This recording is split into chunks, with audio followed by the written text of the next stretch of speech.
Philips is a 20 billion almost company. We have almost 80,000 employees, almost 3,000 marketeers.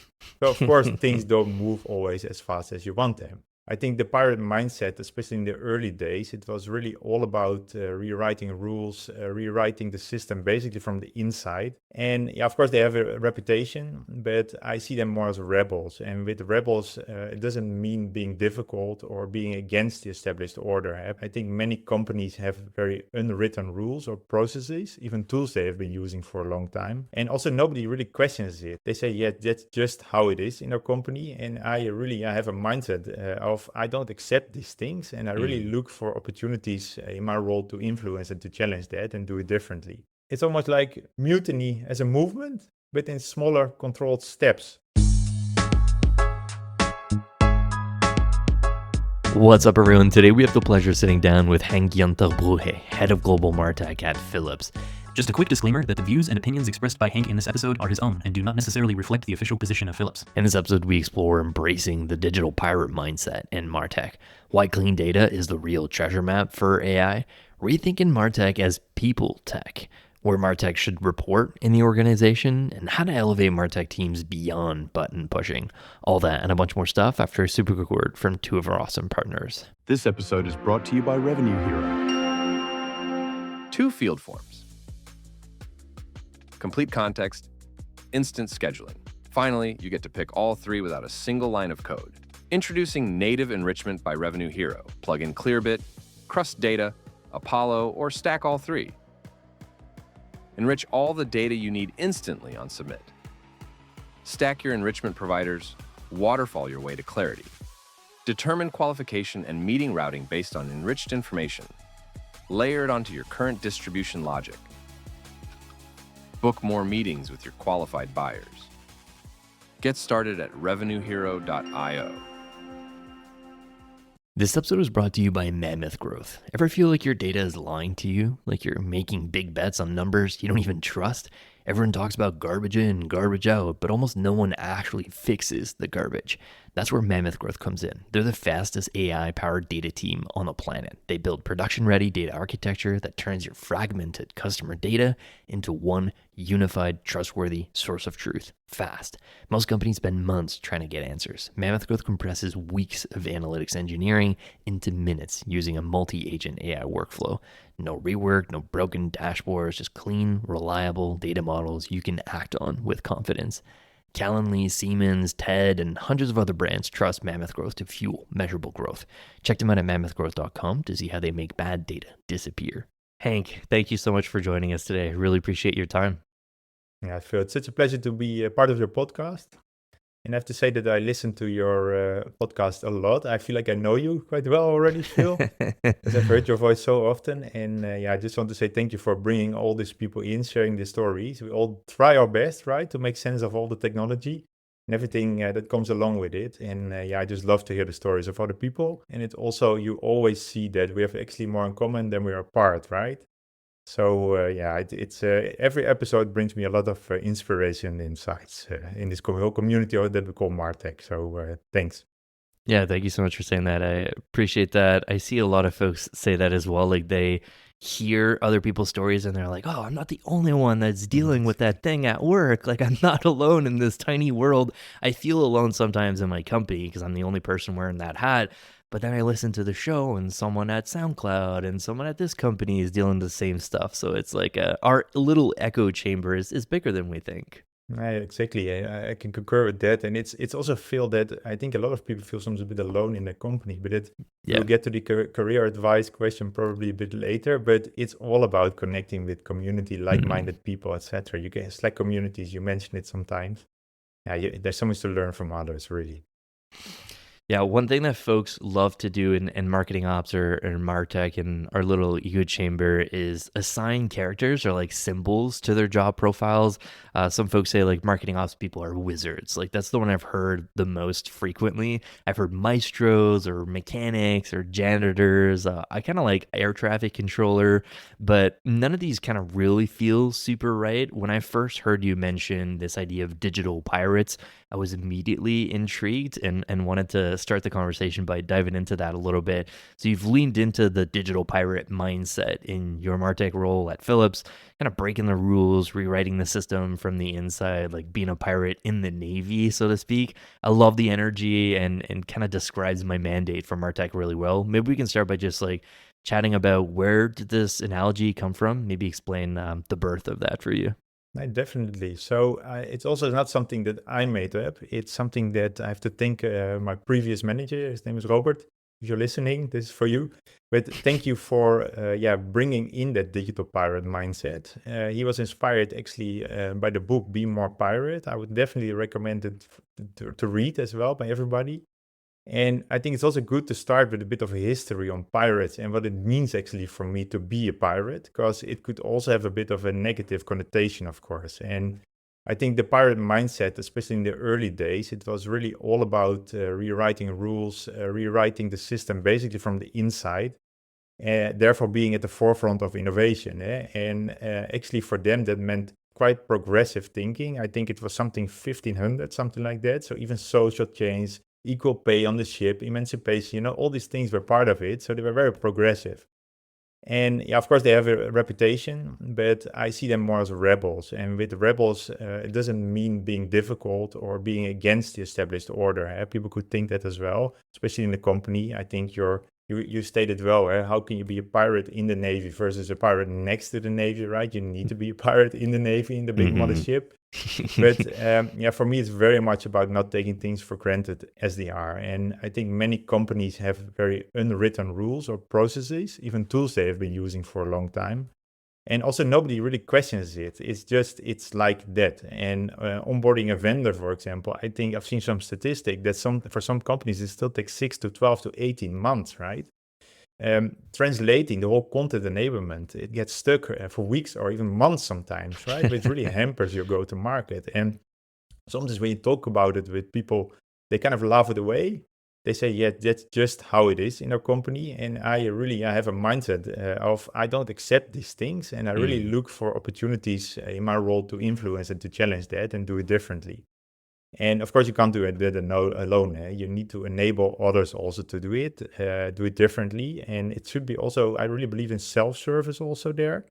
And me in my role as a Martech leader, a program leader, a connector, and their challenger, as I think I'm really uniquely positioned there also. I am and others are in a role because I have a lot of data and insights also, and in the tools that we manage. So everything we say can be data-driven. If someone tells me translation in a local market takes 3 months, I'm just saying something, I can actually show that it takes 10 days or 15 days, 20 days, the data talks there. And yeah, I think being a digital pirate is also very much about finding like-minded people. People who are not afraid to change, who actually embrace change, because you really need that, especially in the current time. And actually my background is in startups, but also in Philips, I started in sales, where I moved to marketing.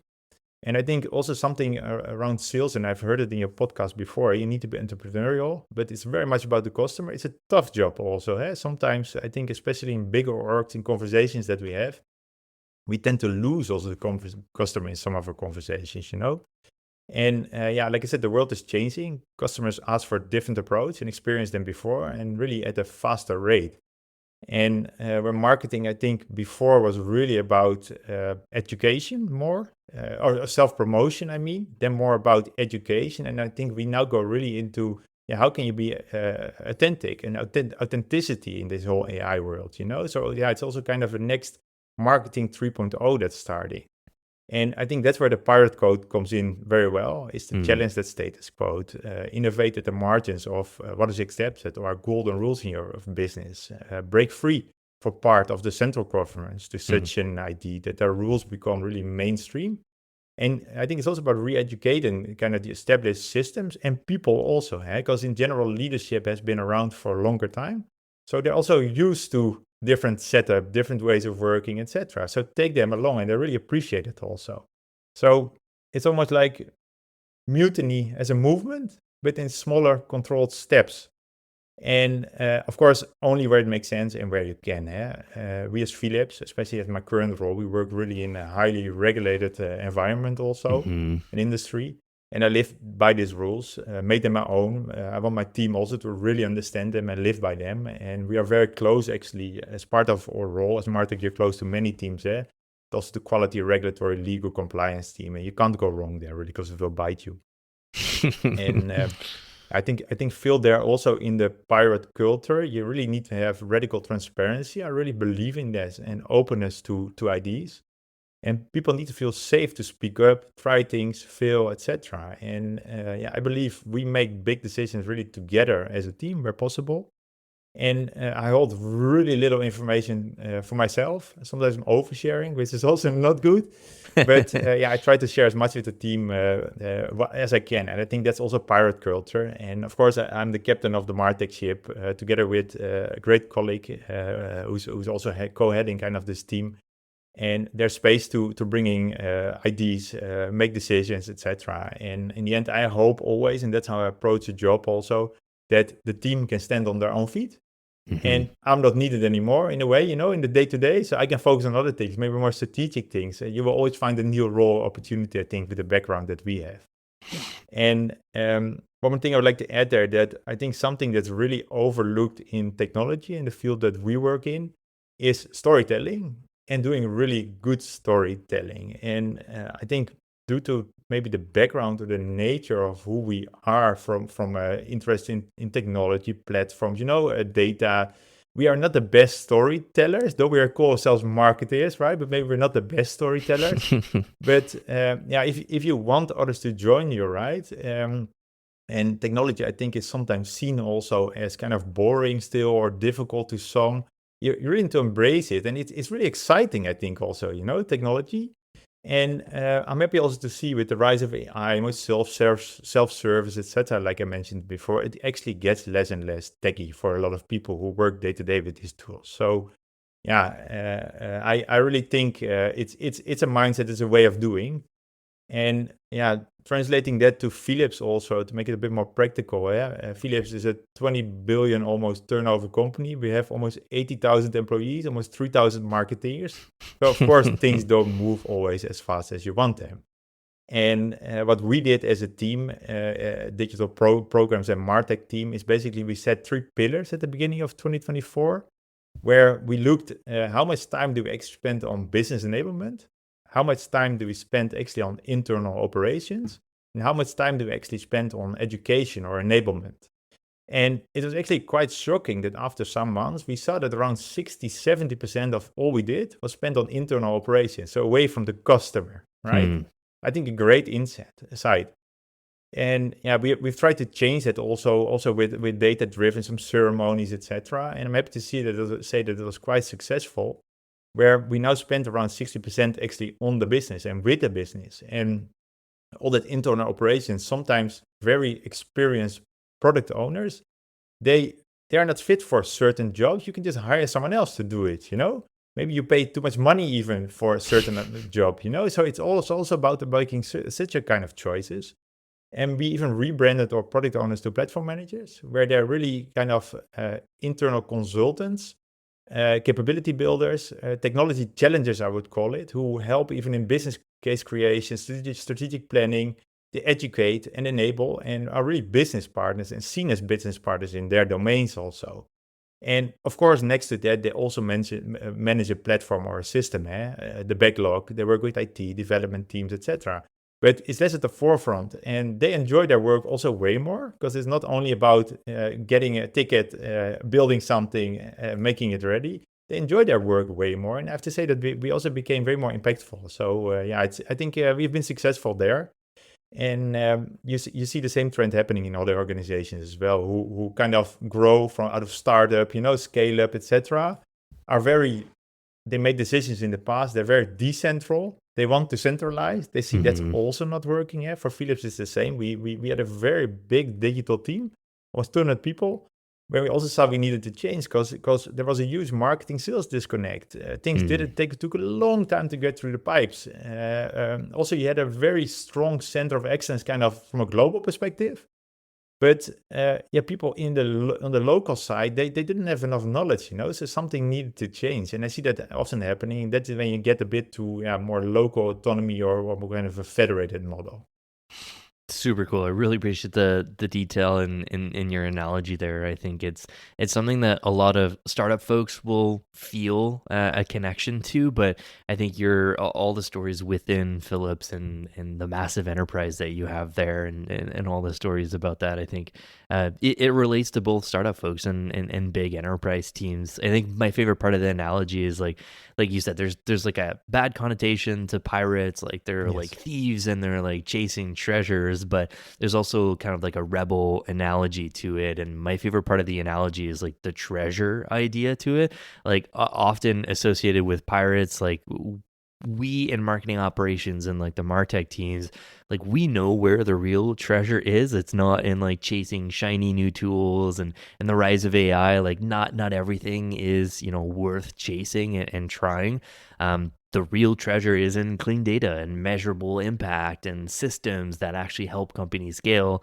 Um, I've asked this to a couple of folks recently. Like, do you think the greatest thing that AI has ever done for Martech folks is to finally have a reason to get the CEO or the C-level folks to give a crap about clean data? Yeah, definitely, Phil. Definitely. Because again, uh, where we are seen as technologists, I believe everybody, marketeers, people in sales, everybody in a company becomes a technologist in a Hmm. way, even the CEO. And if you talk about AI, of course, I think there's always three use cases. It's all about automation, it's all about optimization, but also the whole data analytics, insights, etc. But behind that, you need to have good data indeed. And I think also before you can even have a conversation around clean data, it's a little bit the same as I'm sure a lot of people in large corporates as well. They've had people come to them. I need a CDP, for example. That's a very misunderstood term, by the way. But I think the only way to do that well is to slice it up, basically, to show some promising use cases. Talking CEO, that they need some impactful stories. They need to have at the end of the quarter show what we have delivered. So it's also about slicing it up, and then these slices should make the bigger whole, bigger thing, a whole basically.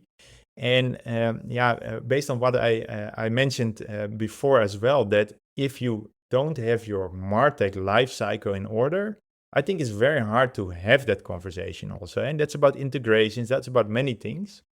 And also, you need to apply some rules, that especially in the large corporate, if you don't have some rules around data standards, around your content systems, perhaps your taxonomies, etc., all these things, it's very hard to set that AI well in a way where, especially in the future, I think still at the moment it's still very practical use cases that we use at Philips. But if you really want to be ready for the future, you need to have that conversation, definitely. Yeah. You mentioned CDP there, and I feel like the CDP category is the easiest way to think about composability and speed when we talk about architecting a MarTech stack together. And Yeah. I know we're both fans of composability and like building modular stacks. When you have the right team to support it, there are certain areas where it doesn't always make sense when you don't have a data team that's dedicated to marketing.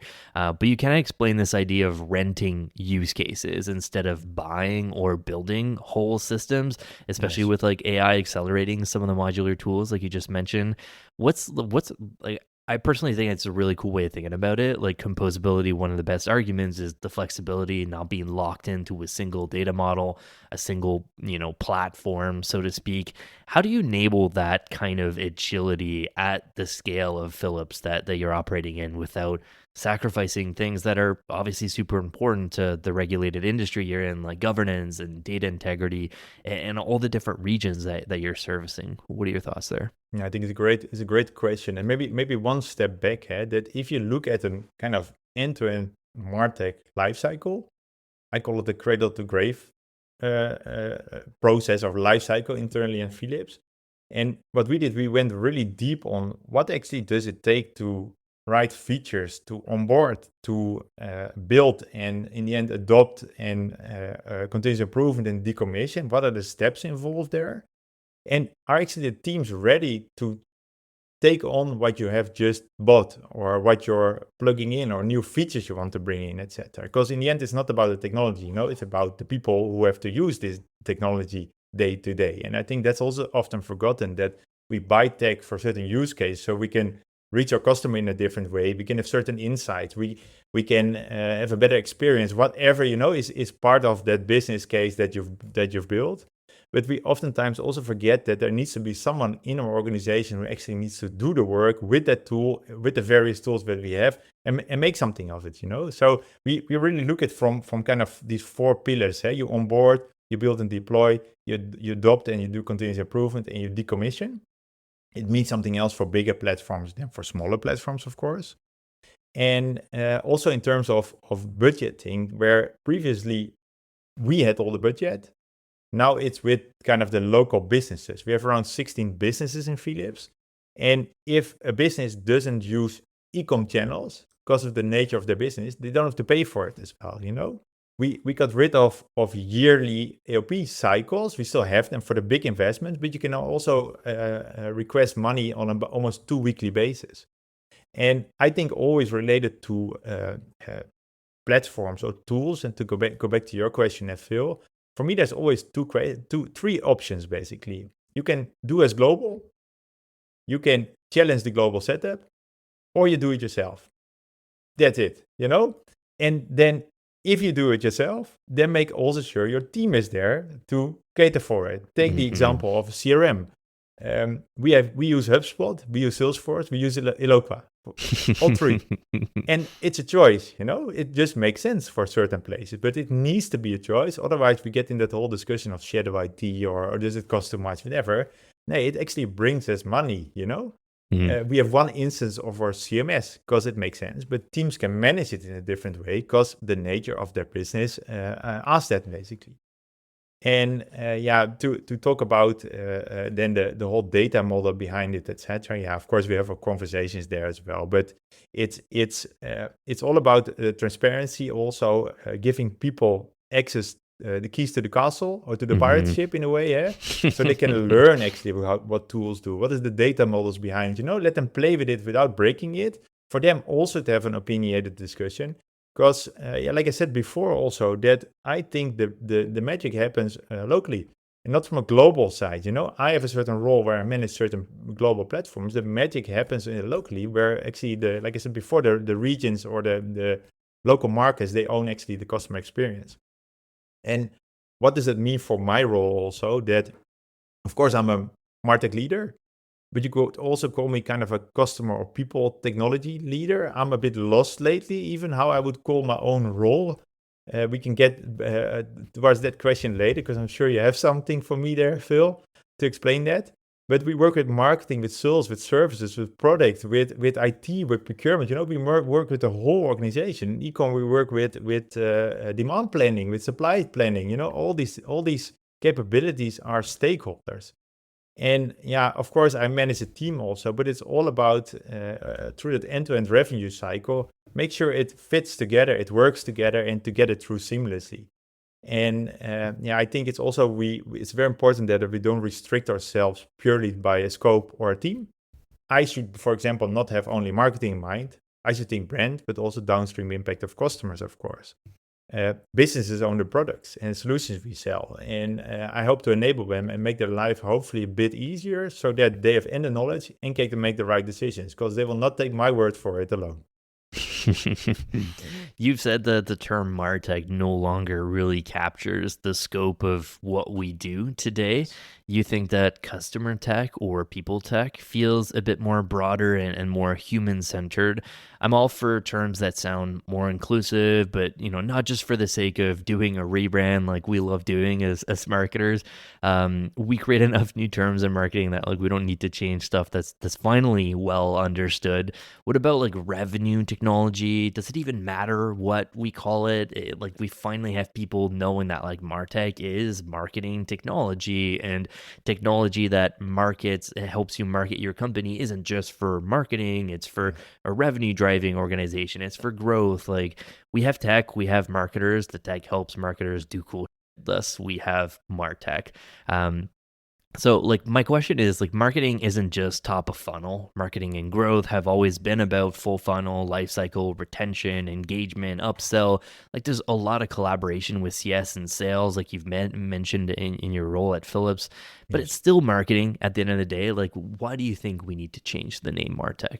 Yeah, I love that question. I can debate about it for a long time, I'm sure. But I agree with you. I think first the name doesn't necessarily matter. If you talk MarTech, they know what you mean.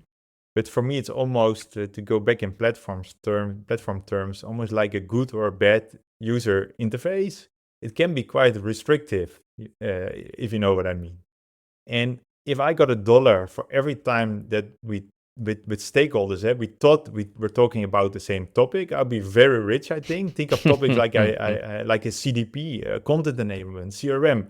I think based on people's background, they have different connotations, and also based on their professions or roles they have different connotations there as well.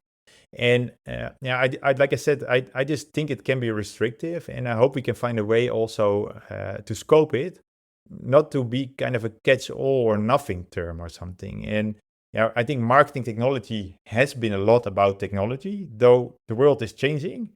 And I see actually made a shift happening also with the pressure on marketing to show the customer impact, to show the revenue, the benefit, the impact. And it's actually people inside, so the employees and outside, the customers and people that use or consume that technology. If you go to your website, you consume a technology as a customer, though you might not know it. But in the end, your customers don't care if you're MarTech or your sellers don't care in your company. Your systems, your platforms don't care if who owns it or if it's part of MarTech or whatever. And I like to call it people tech also because we more than often forget the users, the employees that use the tech to create this wonderful experience. I think it makes it more inclusive. Also, I think MarTech covers the load, though I find it also harder and harder to define it myself. What's in scope? Is it digital? Is it marketing? And sometimes when I speak at conferences, I joke that the most used MarTech tool is still PowerPoint, which I believe in large enterprises. And if I would say, should I have a say in it?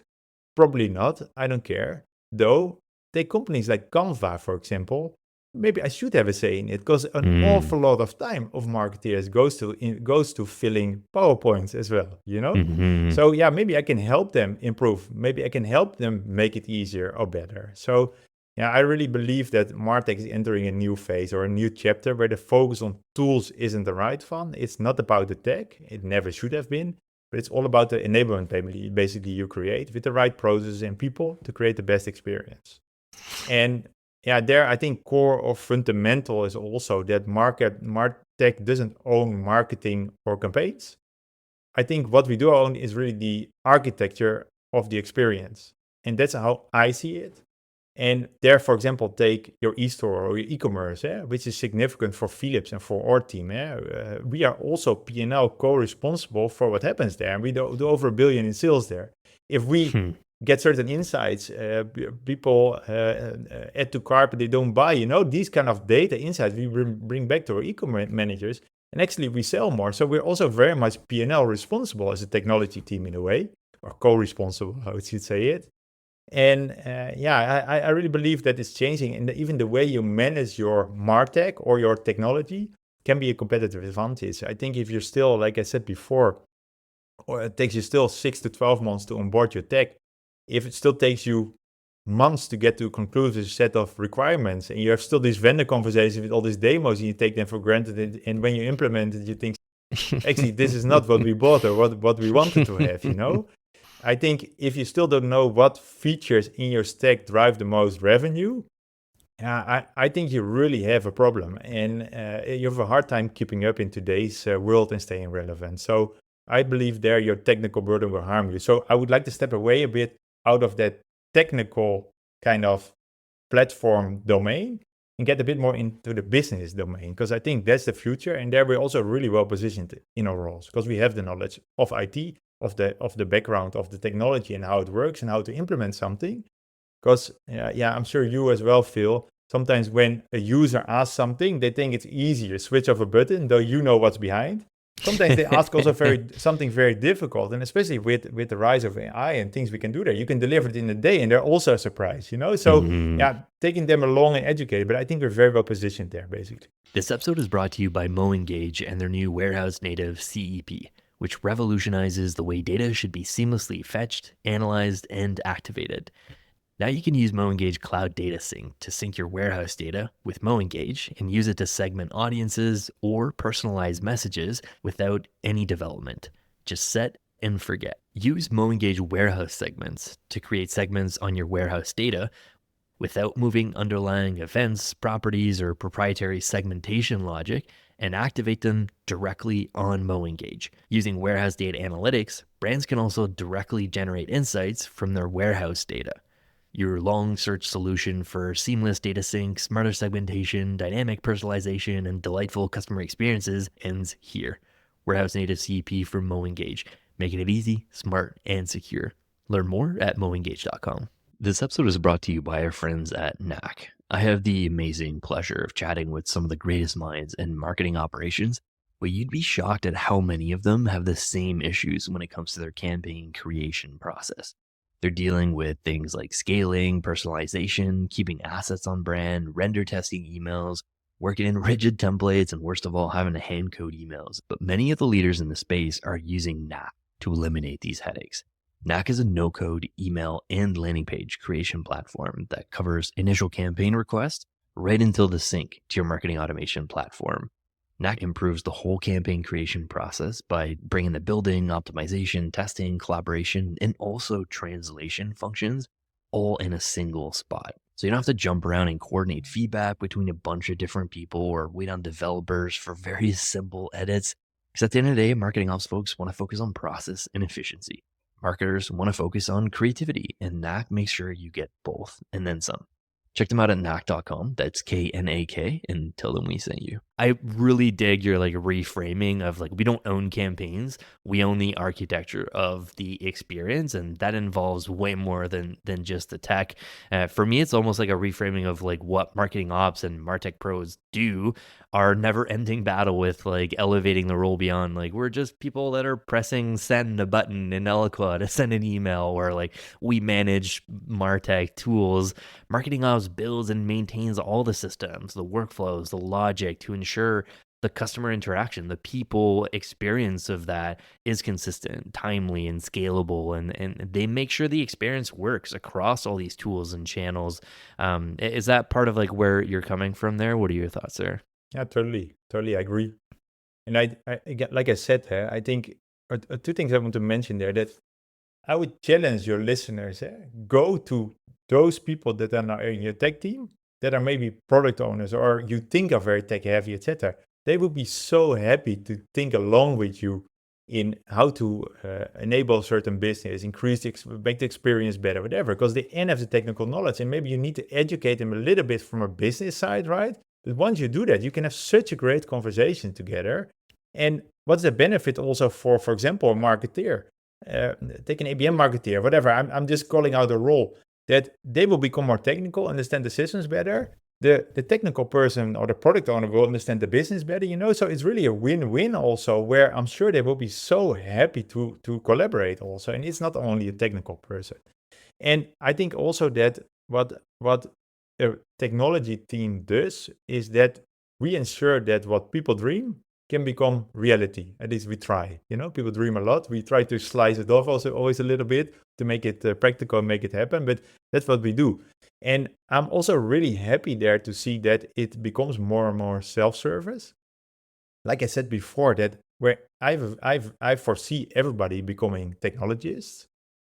Everybody knows in the past it took 5 weeks or 2 months, whatever, to build a website. It took a large tech team and an awful lot of money to build a website, basically.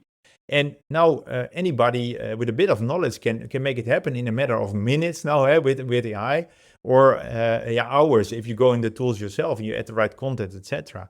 And everybody becomes a technologist, and the programming language is English, probably, So I think we also really have a job where it's hard to see what our efforts bring and what it takes to keep the ecosystem working basically. And in conversations on cost reductions, rationalizations that we have in marketing, but also on the tech side, of course, often, I often think, I don't do, let's pull the plug off the system for 20 minutes and you will see how many people will call you, you know? I never dare to do it, but sometimes you need a bit of a crisis also to show the worth of some of these teams, you know, and what they mean for the business and what it brings for the business in bottom line also, or you connect with the customer. Yeah, it's a very digital pirate mentality. I never dared, Phil, but who knows? I've thought about it. I'm sure it crossed the mind of many people. But I see it really changing that also as a tech team, we really have a seat on the table. There's almost no discussion that technology and technology teams are not part of the equation. And I'm being pulled in all kind of conversations and actually happy that I don't need to beg for attention, right? When you're a seller, previously in my role of a seller, that was a very different, tough job. Now also a tough job, but more about where do you say no to and yes to. And you mentioned about what's the difference with people HR. Actually, we also have conversations with our HR teams of how we set up our technology in a certain way, because they also are starting to use more HR, more technology in terms of recruitment, et cetera, you know. So your knowledge is also transferable and very scalable, et cetera. And so I think that's how we can stay really relevant also. And one thing there, I do believe, is your internal setup really matters. Who do you report to? Who owns the tech actually? Who makes the decisions, etc. And there you also have to build a bit your own network for first of all, but also get really some high level execs to sponsor and buy into your thinking, etc. Otherwise, it's very hard to get things done. Yeah, let's dig into that actually. Like my co-host Daryl, who's not hosting with me today because of time zone challenges, being a bit too early for him, but he recently posted on LinkedIn. He's got a huge audience, and he posts like a quick poll, and he's got like 1,000 people voting on it, so he can get like a quick pulse of where things kind of stand on certain questions. And he recently asked, polled his audience, like, where should the Martech team sit in an organization? He got over 150 votes, 850 votes already. Overwhelmingly, 56% of people said the marketing team. Interestingly, 26%, so over a quarter of people have, transitioned to thinking revenue operations centrally should own MarTech.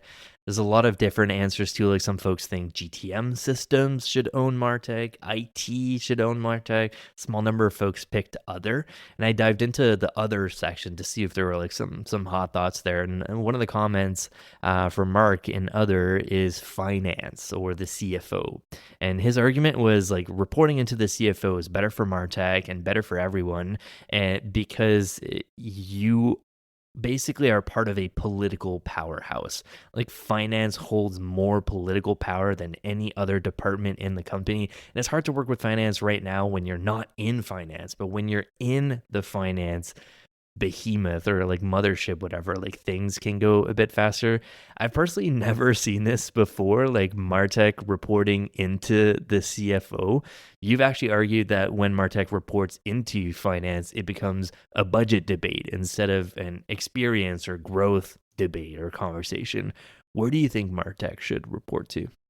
I love this question because I'm very passionate about this topic, and I love the examples you share also. And I would like two things. First, I would like to say, in the end, reporting lines doesn't matter because they exist in the org, but it's all what you make of it yourself, of course. Yeah. Secondly, not all MarTech is the same MarTech. If I talk about a small tool who does some search engine optimization, whatever, can be fine, managed by the business, bought by the business, etc. I think where Daryl's question also really much relate to is what about this kind of bigger applications, the ones that cost a lot more money, the ones where you have longer contracts in place, etc. And for me, the way to answer that question is that I really think there's a distinct between what the CFO wants, needs, and the CEO wants, needs. We have IT reporting into the CFO, so the IT team. Our team, the marketing technology team, so we own the platforms from a business side, they own the platforms from an IT side, where IT, I think, has a way better way of working around how do you keep some of these platforms current, how do you deal with all the regulatory, all the I don't know, changes from an architectural point of view. All these things, they're way better positioned to manage all that. So for some of these platforms, it really makes sense that they own the technology. They make decisions on the technology.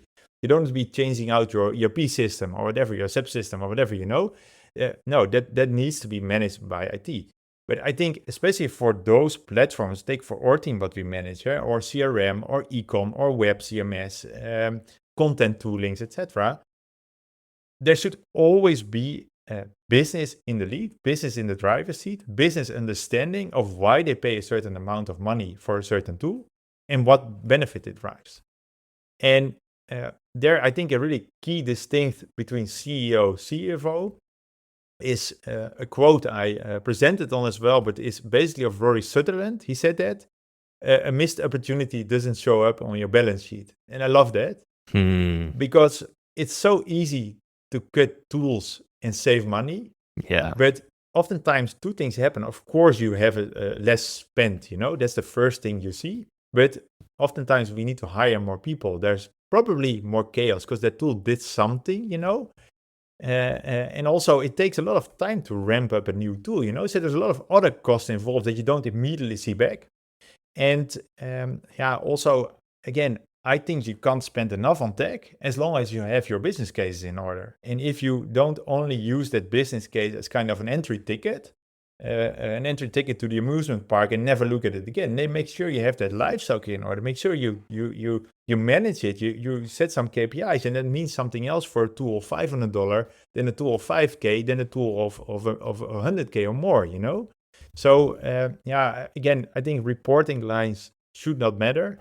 As long as the business understands what it is that we have, why we have it, and basically together with IT we make certain decisions. But it really depends on the capability as well there, Phil. Yeah. Your answer was really good, and it wasn't like a simple well, it depends, because obviously it depends. Like a lot of folks in the comments were like, there should be a pivot on this poll based on company size and based on industry and based on if they're B2B or if they're B2C, because those are different conversations too. But I loved your point about it's so easy to cut tools to save money, but a lost opportunity doesn't show up on a balance sheet.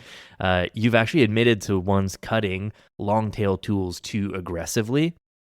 Now with AI and kind of no-code tools, you see that long tail has a bit more of a gold mine. I'd love to have you just unpack what you mean by long tail. Scott Brinker actually calls it hyper tail, like custom tools and niche solutions powering crazy innovation. Do you think enterprises still undervalue the edge cases of MarTech or RevTech, or are we finally kind of waking up to the idea that control kills experimentation? I love this question as well. And that, like I said early on in my career, I thought I could save or make money by cutting some of these smaller tools out. But actually, where should all my attention go is to these tools that actually cost a lot of money and generate a lot of impact. It can also be a tool that doesn't cost a lot of money but generates a lot of impact, but I want to be on that side of the equation. And if I spend all my time cutting tools and I save maybe 100K, is there really a benefit? Yes or no? I don't think so. And also, I think at that time we were really focused also on kind of the systems of, you have the system of record, differentiation, and innovation, right? I like that spread also, where the focus was really on systems of record also, and everything around it is shadow IT. And we need to have a say in it. We need to kill it. We need to do something with it because it's not controlled. I see actually something else happen, and I think in the future it will be different. Two things. I'm really annoyed also that so many people struggle with implementing some of these core capabilities, like proper CDP, proper CRM, proper content management tools, everything, sales enablement, everything around that. I really don't get how we can still pay so much money, how everybody keeps trying to do the right thing themselves. And there's not a company who just offers that with some adaptations based on your business needs, right? But the core should be kind of the same. And even for bigger vendors, because that's also, we recently onboarded an account-based marketing tool. I saw a movie last time as well, where someone recreated some of the Salesforce functionalities with all kind of small applications, right? I love that. I don't know if it's a challenger yet or not, no clue, but at least it could mimic some of these features. So it's also bigger vendors aware, right? Systems of records, beware. Some things need to be in place there. But related to the example of account-based marketing, we wrote our requirements, we went to the bigger vendors, and then we were really at the cross-section, will we go for the bigger vendor? Or do we look at the requirements and really look at that long tail, right? The smaller applications, and can we puzzle it together ourselves? Because it, of course, has many benefits. You're not stuck to a very expensive vendor. You can iterate. If something new comes up in today's world, it goes extremely fast. I'm even amazed every day when I wake up, I read the news, I think, wow, did that happen when I sleep, right? Everything goes so fast. It's even hard for me to keep up with all the changes that are happening in the market. And often with a bigger vendor, it's harder to change. You need to add on something, which also costs again money, where you need to have budget conversations, etc., etc. We, in the end, decided to go for the bigger vendor because we didn't only buy the tech, we also bought some expertise, we bought some reference costs. You buy a lot of other things as well. But yeah, definitely, like I said before, you need to have your core in order. But for me, the future is focusing on that long tail, all these smaller applications. Either if you buy them or you build, let's not go into that discussion, but it will be easier to build something and it will be easier to get a benefit from it, closest to your customer, very local. Because again, me from a global side, I don't know what your customer needs, I can tell you the big picture, build the big picture. I don't know what your local customer needs. It's the same as asking me to translate your website in Mandarin. I would not have a clue, I'm just a global guy who manages the global tools. And again, from a local enablement perspective, if these people become more into technologists, I believe they will start buying, creating, whatever, renting from my part, some key features or applications. And I think that's the future. So that should be the focus, yes. And that's all about creating better experience, customer impact, higher revenue, savings, optimization, whatever. That should be the focus. Love it. I love your story about shopping there for an EBM platform. Whole different like categories, so to speak, like compared to the CDP. But I love how you started your answer grounded in this idea that vendor relationships are really interesting and vendor partnerships. You actually said that like most vendors today still pitch in isolation of each other without, obviously knowing that they still are selling into customers who are not just using that one tool in isolation. Like there's a whole stack. It all needs to talk to each other. Lots of vendors are slowly waking up to this like partner ecosystem idea with like point solutions kind of rising there. What does like a great vendor relationship look like from your seat at a massive enterprise? And what's the tell when one's going to flop? Like, what are your thoughts there? Yeah, I will give you an example, Phil. So I remember actually a few years ago, an account manager sent me an email that he would quit his job because he was logging in and out of too many tools. I think it was 15, 16 of them. It was for me, but it was for me a moment like, wow, yikes, what monster did we create? These people have to do their job day to day with that. And why I mentioned that example, that it's all about how these vendors collaborate, how they integrate, how they work together, etc. And also, a vendor, to take one more step back, a vendor relationship is not an easy thing as well. That, especially for the larger ones, the one that costs money, where you have longer relationships, whatever. And that's a bit where we spoke about before, that CFO versus CEO, IT, procurement, versus business. Business wants it now. Then IT around a renewal, you cannot share too much insight from a business perspective, because it could impact your contracts, towards procurement and what you pay for it, etc. So yeah, I think taking away, and there's some vendors that do that, that they do actually contracting on your behalf. They know what other clients pay as well, so they do the contracting for you. You have kind of a standard price. And I love that, because then I don't need to be any more careful what I share with the vendor. I can have any discussion, any workshop, any reference session at any time, independent on when the contract is hitting, yes or no.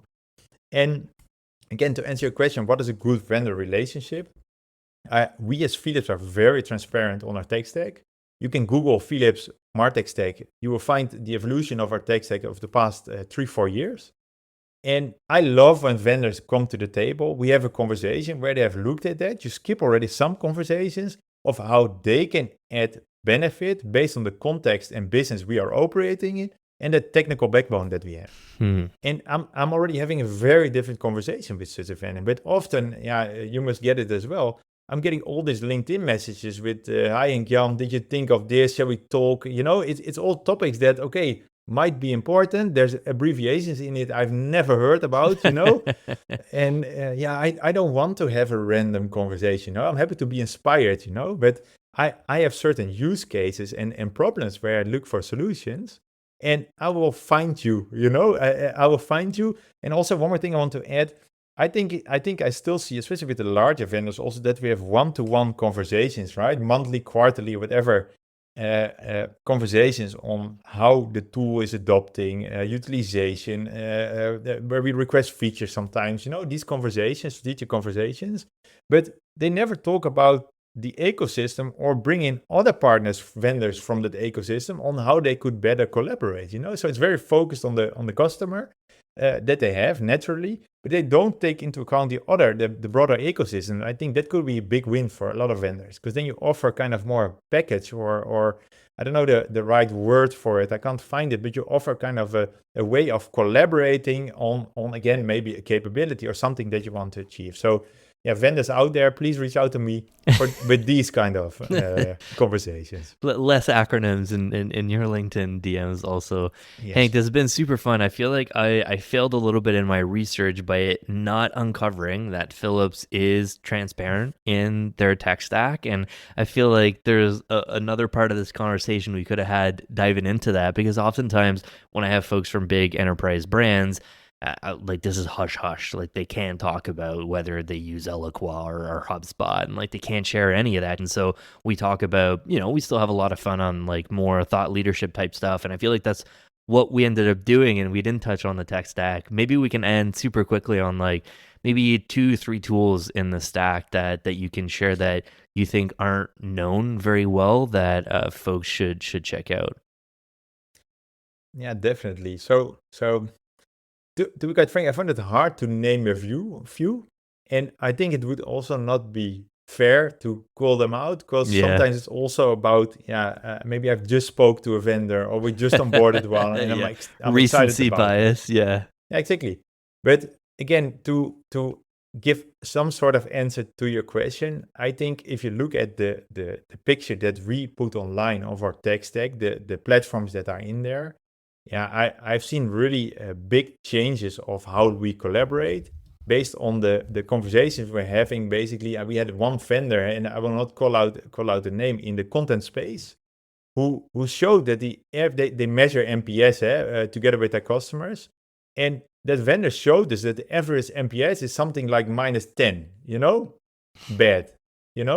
But it actually helped us a lot, because where we were trying to make this tool work for some of the people in our local markets, we thought maybe we need a different model, put a specialist team in place and let them manage the tool, because we will never be successful. We measure, for example, platform happiness. We do that day to day, every month, but it will never be a tool that people want to work with. It's just too complex, and it doesn't fit maybe with the average marketeer's background or whatever.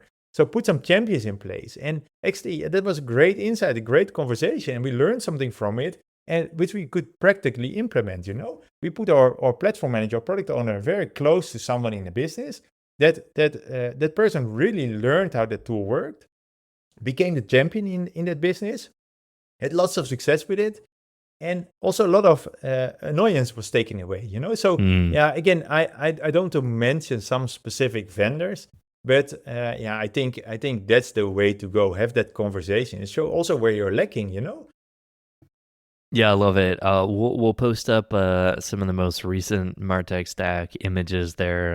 I didn't realize that you guys won a couple of like Stacky awards with Chief Martech. So there's some really cool ones. I found one from 2020. We'll put it up for the folks that are watching this on YouTube. But other folks, if you're listening, you're curious about getting the lay of the land, Hank's digital marketing and ecom team put a super cool like visual infographic of the ecosystem and like conversion with awareness, voice of customer, membership, and there's obviously a ton of tools on there. Not surprised to see that. Some really cool names, but yeah, Hanks, it's been super fun. Really appreciate your time. You're obviously a MarTech leader, head of the digital programs at an enterprise company. You're a keynote speaker. You're also a husband and a father of 2 daughters. You're a frequent traveler, avid sports fanatic, community steward. I know you do a lot with giving back to the community. You've got a ton of stuff going on in your life. One question we ask everyone on the show when we close out the episode is, how do you remain happy and successful in your career? And how do you find balance between all the stuff you're working on while staying happy? Yes, I think it's really about staying true to yourself, being yourself, staying authentic, because otherwise it costs you a lot of energy.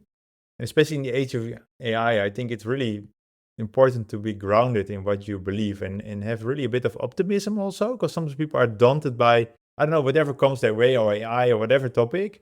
And I'm really an optimist by nature and believe also that optimism is really something to hold on to in most circumstances. It's not always easy, but also there, choosing to be optimistic takes courage. To lead also takes courage. And it both comes with its perks, of course, but also with its responsibilities. And I'm just very fortunate that I really love that the mix. And my background is also from a sales, working at a startup, now in marketing and technology.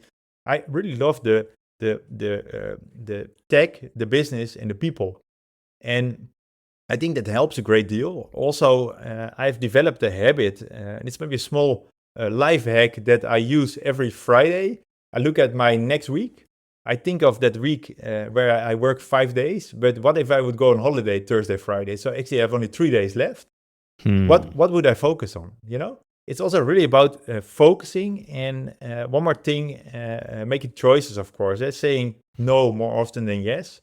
It helps you enormously. Otherwise, it just gets too big, too much on your plate. And I think also there's something, like I said, stay true to yourself, focus, but also don't do it alone. You need to do it together. Share if you have a bad day, and talk about it with your team, with the people around you. They can help you. I think that's the most important. Of course, my family helps me. My sports helps me very much as well. And I also believe that if you're not feeling well outside of work, you will not do your best job at work also. So prioritize that me time. I know a lot of people also in my teams, they put in their calendar to spend 30 minutes, 1 hour on self-reflection or personal development, etc. What's the first thing in the week that gets thrown out of your calendar? Is that 1 hour with yourself. So it means you're not prioritizing yourself, And I know it's not easy, and I also don't do it perfectly. But I think that's very important. Think of what you are in that business. You're way more than that role. Think what you are outside of that business also, And I just get an awful lot of energy connecting with the community, talking with other people, seeing, like I said before, that you're not so different than the rest. And everybody is struggling in some way or another. Sometimes when you see all these pitches online or you go to conference, whatever, it looks so perfect, same as a vendor presentation in the end.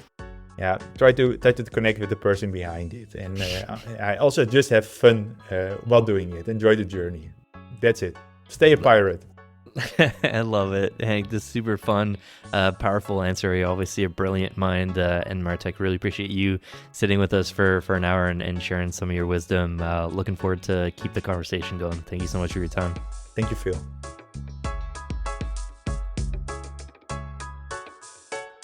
The #1 conference for marketing ops and revenue ops professionals is back again this year.